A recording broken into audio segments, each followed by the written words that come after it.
Hi everyone, I'm Allison Kurak, owner of Stitch Real Estate Transaction Coordination Company, and welcome back to my channel. So I'm starting a new video for you guys today, and it is all about how to set goals in your TC business. So in today's video, I'm going to share 3 different ways you can set goals in your TC business. Right now, it's only October, but we are in Q4 of the year, looking forward to next year, trying to figure out, maybe go ahead and start looking at what our goals are and start figuring out our plan to implement them so that January 1st, we're hitting the ball running, or even better, December 31st, we're hitting the ball running on next year. Instead of January 2nd, 3rd, starting to kind of figure out what our goals are, we want to be ahead of the game. So as always, if you've been enjoying my videos, please subscribe to my channel. We have great content coming out for you guys to help you smash those goals that we're about to set right now in 2024.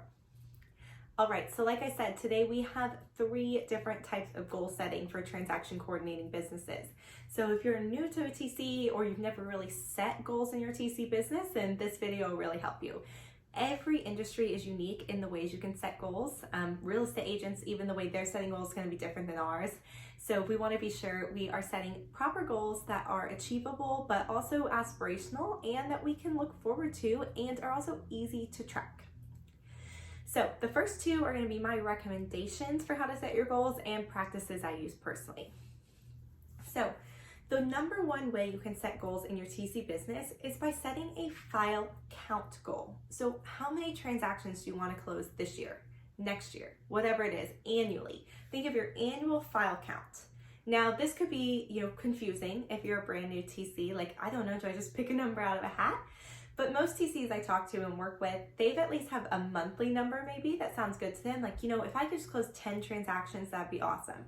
Okay, well, let's run with that number. So let's multiply 10 by 12. So 120 transactions is our annual goal. So if you have a hard time coming up with a big annual number, then maybe start looking at what your monthly number would look like and then just multiply that by 12 so we can get our annual goal. On the flip side, if you have a good annual goal in mind, like for me, I've been doing this for several years. So, each year I set a goal, I want to close a few more or whatever it is. So I can look back at last year or the year before and I can set a goal appropriately without really having to break it down month by month. However, once I set my big goal, I am going to want to break that down monthly and then even weekly so that I can track my progress easily.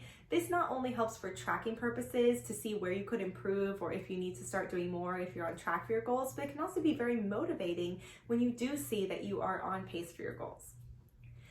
So once we have a big annual number we want to work with, the first thing I want you to do is break that down to a monthly number. So for me, a reasonable goal would be 300 transactions. If I break that down monthly, that's 25 transactions a month. And then if I break that down weekly, that calculates to me needing to get about 6 new contracts roughly to account for terminations or things like that. About 6 new contracts, 6 to 7 new contracts a week. That keeps me on pace for my goals. Now, I don't want you to set these weekly goals and then get overwhelmed. I had a week the other week where I only got 1 new contract. But I got a ton of listings, and then I've had a week where I've gotten 20 contracts in 1 week. So having an ideal base that you can go off of, I think is good to help you realize, okay, cool, I already got 6 this week, so if I get more, that's a bonus, or help build me up for the next week, or cover what was low last week. But whatever the case may be, it's a nice way to kind of weekly be able to check in on what your goals are and see that you're on track, but it's not something I want to hinder you. And mostly I look at the monthly numbers to make sure I'm going into the annual number. Also, because this is real estate, there are major fluctuations seasonally. So you will have slower months. So maybe kind of figure out, what your annual goal is and then account for maybe slower months around January, February. The colder times of year are typically slower. Who knows with this current real estate market, it's all over the place, but typically we do have some slower months, especially the very beginning of the year.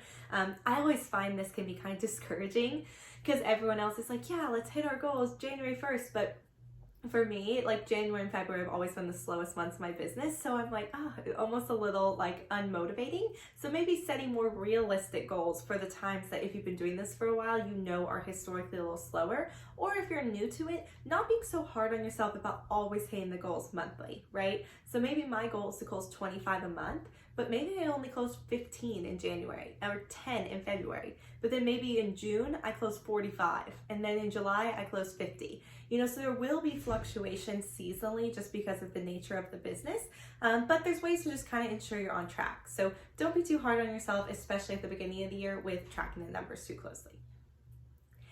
Okay. Also, in terms of pipeline, I want to make sure that you have about double the amount of transactions in your pipeline for what you want to close each month. When I was brand new, I remember I had 17 files going and I was so excited because I wanted to close about 15 to 20 a month. And I talked to someone else and I was like, I gotta stop marketing. Like, I'm not taking on any new clients. Like, I'm good. And they were like, whoa. Like, you have 17 in your pipeline, but you only have like 7 or 8 closing this month. And that was kind of a real, light bulb for me. And I've realized now over the years, it is right about 50%. So having about double what you want what you want to close each month in your pipeline will help you consistently stay on your goals too. So if you start getting your numbers rise, don't panic. Make sure, if I want to close 10 a month, I want to have at least about 20 going in my pipeline at a time, just because closing dates are usually over a 30+ day period. So it could go over into the next month or the next month, etc. So basically, if you want to set a goal by file count, setting a big annual goal, breaking it down monthly, and then if you'd like, even breaking that down weekly to help you really stay on track.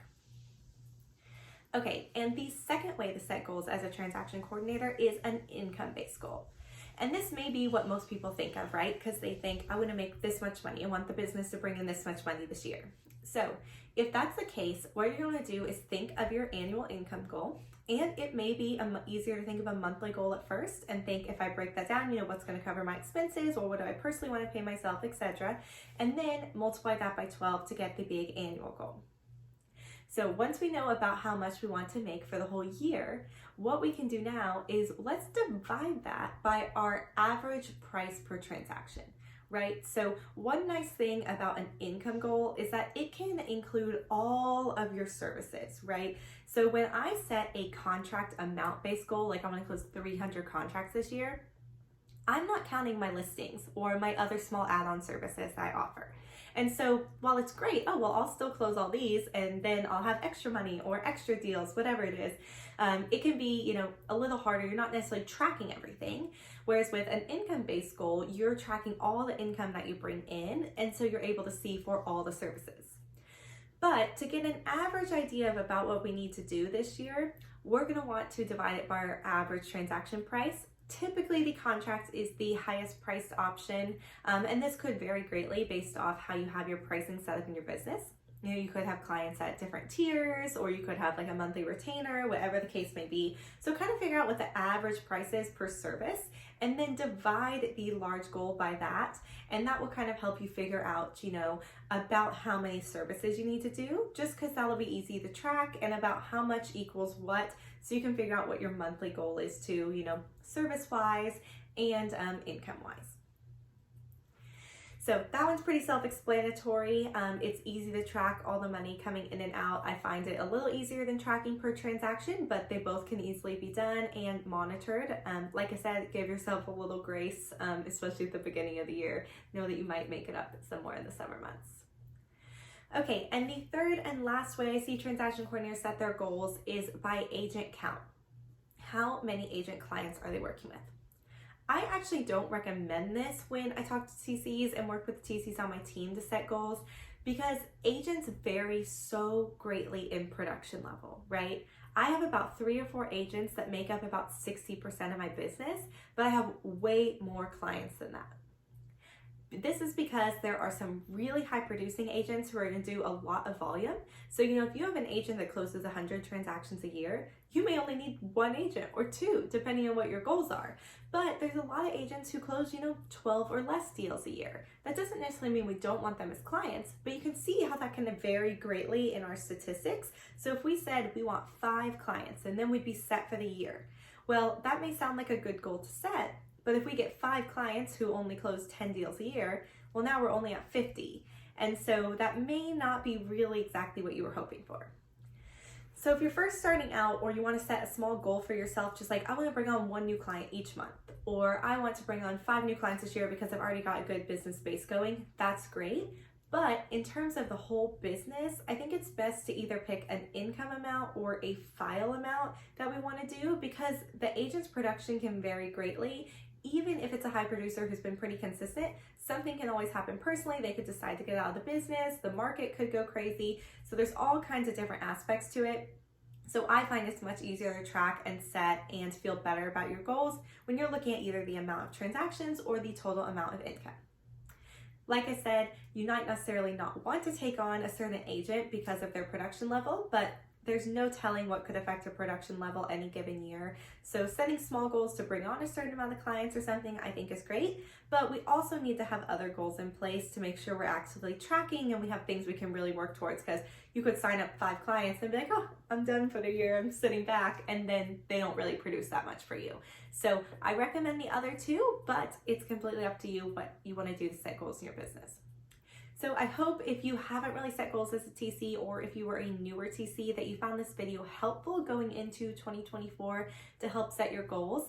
Like I said, I have a lot more stuff coming out for you guys. Please check out my other videos and we can help set each other up for success to exceed our goals we just set here today in 2024.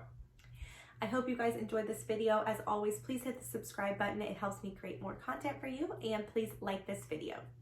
I hope you guys learned something to take away. I'd love to hear in the comments how you set goals in your TC business, or if you use any of these or anything else. I'd love to hear new ideas. So please leave a comment below. Also, any questions for me, go below in the comment section. I'll get back to you guys as soon as I can. Thanks you guys for watching. I hope you have a great rest of your day.